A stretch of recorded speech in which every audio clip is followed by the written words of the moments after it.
The great thing about the Flashpoint session we did is we took these very short length sessions, 10 minutes, and the four of us gave, as you said, a different approach, yet very thematic and very much blended as to how the power of short form presentation really could have benefit. I mean, from the failure to the apps to play to sort of the embracing change, it's really the same theme, but it gave the audience four different ways they can look at doing their session differently than they're doing it right now.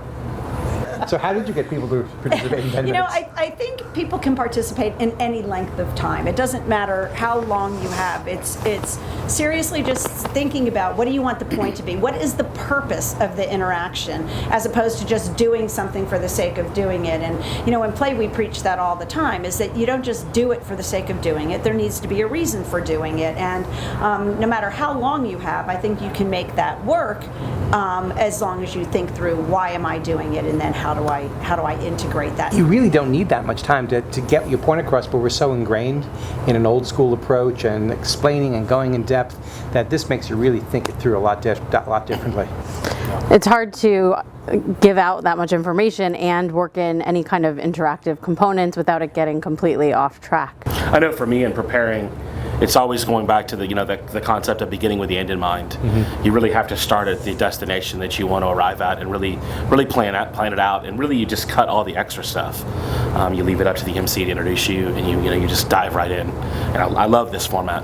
Absolutely. And I try to keep in mind that technology makes information so available too. So just by giving someone the concept, the seed of an idea, they can go look it up and learn more. So we don't have to rely on giving someone all the deep details about a content topic. We just kind of plant the seeds and let them figure out how to make it work. And I think with this kind of learning too, because they get just a short snippet, it leads to conversations. So it's like, oh, did you hear what she said about that app? Or how do you use Story or whatever? So it helps people spark conversations as opposed to giving them all the answers. It makes them think about it and respond a little bit different. And that was the amazing takeaway for me, is I had no idea how this was going to go. Mm-hmm. I was like, this is going to be brilliant. It's going to be crazy. It's going to be, who knows? It's unexpected.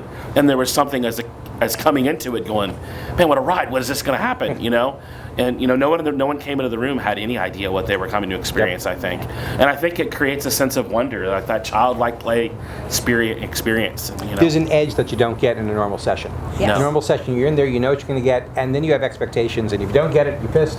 If you do get it, you're pretty much happy, but it depends then on the rest of the environment. Here, there's no expectation. So anything to take away, let's face it, in a session of an hour, what are they going to take away anyway? One app, one point? But it's on the speaker side too. We were just talking about before we went in there that as a speaker, it's great to be nervous. It's great to not really know how it's going to go, and it makes you up your game. Mm-hmm. You look at a 10-minute session, you have to redesign it. You have to think about those messages. And an hour, speakers can become really lazy. You feel like, okay, I can cover everything. I have plenty of time. When it gets to 10 minutes or 8 minutes or whatever the number is, and that energy comes from the speaker and then is shared with the entire audience. They feel that excitement and it could go either way. Yeah. But that's kind of exciting for everyone. Yeah, I think the biggest gift that you can give a speaker is, hey, we trust you. This is we brought you in because we believe in you, and this is why we want you. This is why we want you. What we and it gives the speaker the I'm gonna do something fun and different. Yep. And it I think for the audience too, the expectations were there. They had no idea, and so I love it. Yeah.